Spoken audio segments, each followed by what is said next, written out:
4 बोसोर 6 मास जाबाय जोंनि माने इउपिपिएल सरकारा जितु रन्जन दैमारिनि केस दंमोन दिनै बिथांमोनहा बुंदोंमोन रन्जन दैमारिखौ बिथांमोनहा गोसो जायोबानो सख'नो हायो रामपुर गेटआव दिनै सुपारि सिन्डिकेट मोनसे दङ PMKSY स्किम जितु इरिगेशन स्किमाव बे स्किमा 40टा डिपार्टमेन्ट 100 कोटिनि स्किममोन बियो बेखौ हाग्रामा सरकार थानाय समावनो प्रपोजल होनाय बर' मानसि गैया बेयाव सासेबो बिटिसिनि मानसि गैया गासिबो बाहेरानि मानसिनिसो बिथांमोना कन्ट्रेक्टखौ होजोबदों आं बिनि थाखाय नोंथांमोनखौ बुंदों साफ्रोमबो बे थगायसुला सरकाराव बिथाङा जेरैबायदि बुंदोंमोन बे मोनसेबो मावनो हायाखै जों बरंस गुबुन जातिफोर गुबुन राजनीतिक हान्जा नेशनेल राजनीतिक हान्जाफोरखौ लाबोनानै दिनै जोंनि जायगायाव राजनीति खालामबाय सिडलिउफ्रा बे सायख'थिखौ लानानै नोंथांमोना बाजार रेलि खालामबाय थादों दिनैबो नोंथांमोना नैबे खैला मैला बाजाराव मा फोरमायगोन बेनि सायाव औ जोङो जिहेथु सिडली बाय इलेक्सन जागासिनो दङ बिनि थाखाय जों बिपिएफआबो जों जिरायनानै थायाखै जोङो लागातार भाबै जोङो बिभिन्न टेकनिकै जोङो खामानि मावगासिनो दङ दिनैबो जोङो मोनथाम जा प्रग्राम दङ जेरै रानिखाता ओजोंहाय सालाकाति आरो दिनै नैबेहाय जा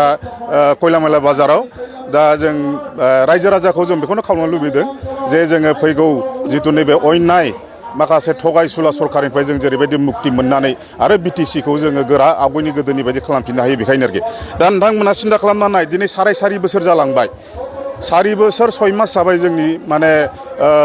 इउपिपिएल सरकारा बिजेपि एजिपि जथायै बिसोर सरकार खुंनाया नाथाय दिनै साराय बोसोराव दिनै बिथांमोना जिबायदि जोंनो खोथा होदोंमोन रायजो राजाखौ बुंदोंमोन जे न'खर साख्रि होगोन मैगं फाननानै जाग्रा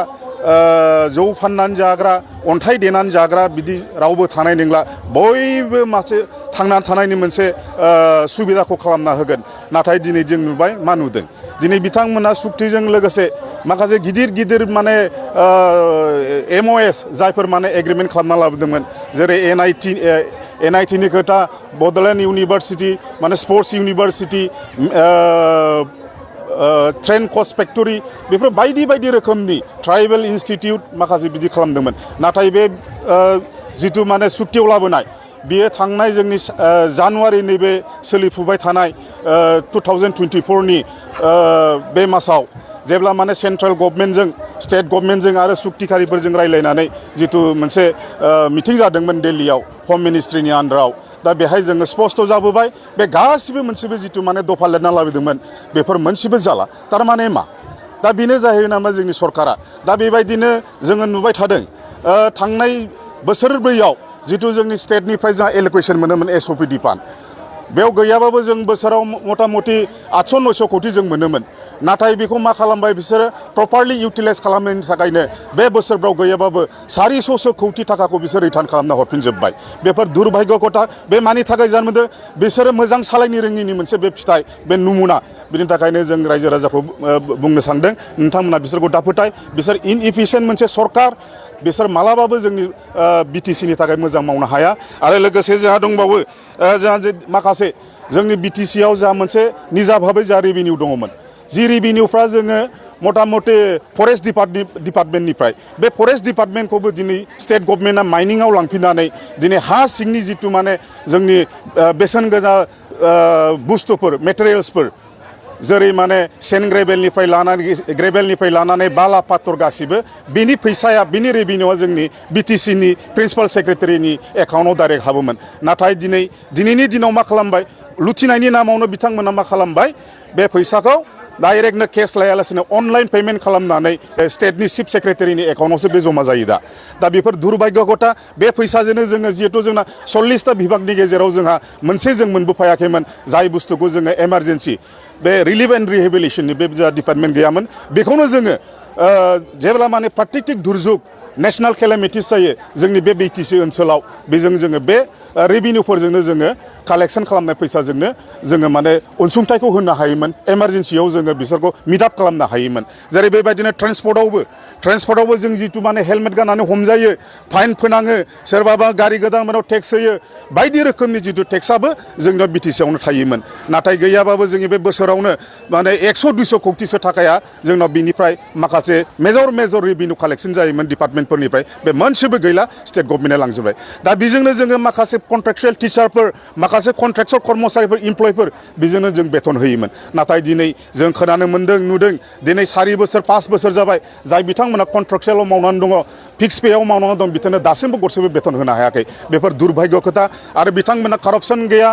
जाख्ल'नाय गैया सरकार होनना बुंदोंमोन बिथांमोनखौ जों नुदों दिनै माने मोनफ्रोमबो स्किमनि सायाव बिथांमोना कमिसन खांदों 10% 20% खांदों बिथांमोना आरो माखासे गिदिर थिकादारफोरखौ बिथांमोना बाहेराफोरनि कन्ट्राक्टरनो हरदों नै आंनाव नुमोनाबोसो मोनसे पेपार दङ नै बे पेपाराव जाहैबाय PM किसाननि 40टा डिपार्टमेन्ट जि समाव जोङो PMKSY स्किम जिथु इरिगेसन स्किमाव बे स्किमा 40टा डिपार्टमेन्ट 100 कौटिनि स्किममोन बियो बेखौ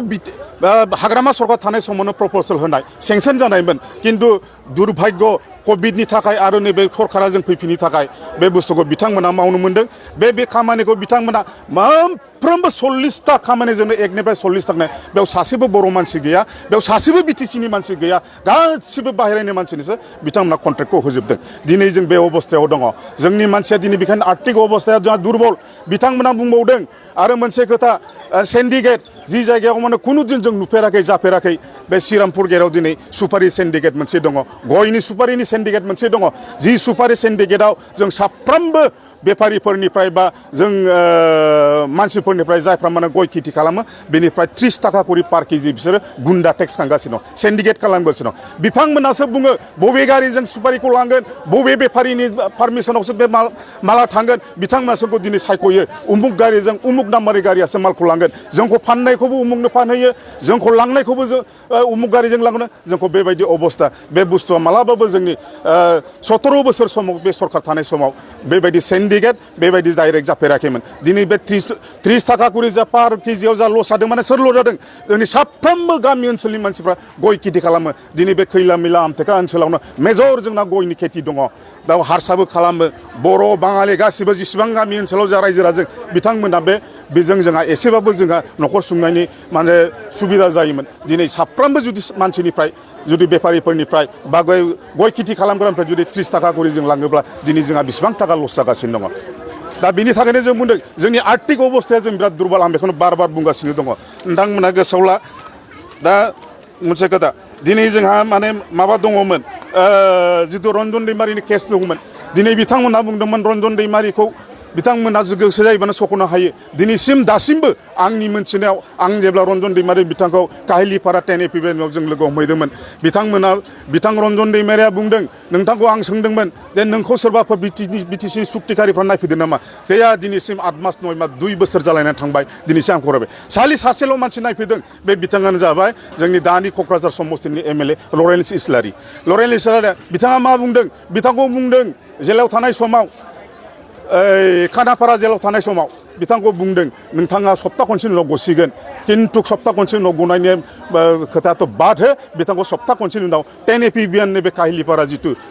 केम्प दङ हाजो गोजौआव बेहायसो जोबथेनानै दङ बिथांजों रावबो गैया दिनै सासेबो रायलायनो न'खरनि मानसि गैया लोगो गैया खालि नेसनेल टिभिनि मोनसे चेनेलल' होयो बेखौल' नायना थानो हानांगौ दा बिराद दुर्भाग्य खोथा बिथाङा बुंदों जोंखौ रायजो राजाखौ बुंदों बिथाङा गोसो बायाखै होनना बुंदों बयखौबो बर' जाथिखौ ज' थांनानै जि सैथो लामा बे सैथो लामाजों थांनानै आगान सुरनानै नोंथांमोना आरो पुनर्बार जोंनि बिटिसिखौ बा बर' हारिखौ जों ग्रेम खालामफिननांगौ बेखौ जोंनो खोथा हरदों दा आं बिनि थाखायनो नोंथांमोनखौ बुंदों साफ्रोमबो बे थगायसुला सरकाराव बिथाङा जेरैबायदि बुंदोंमोन बे मोनसेबो मावनो हायाखै जों बरंस गुबुन जातिफोर गुबुन राजनितिक हान्जा नेशनेल राजनितिक हान्जाफोरखौ लाबोनानै दिनै जोंनि जायगायाव राजनिति खालामबाय बिथांमोननि उद्देश्यआ जोंखौ फोथांनायनि नङा जोंनि फिसा फिसा हारिखौ नङा बिसिनि इस्युआ नेशनेल इस्यु जोंनि जाति फिसा फिसा आन्दलन खालामनाय गुलांनाय जोंनि समस्याफ्रा जों बे समस्याखौ जोंसो मिथिगौ बेखायनो जोंनि बिपिएफ दोलोआ बेखौ अहरह 17 बोसोर मावगासिनो दंमोन दा बिनि थाखायनो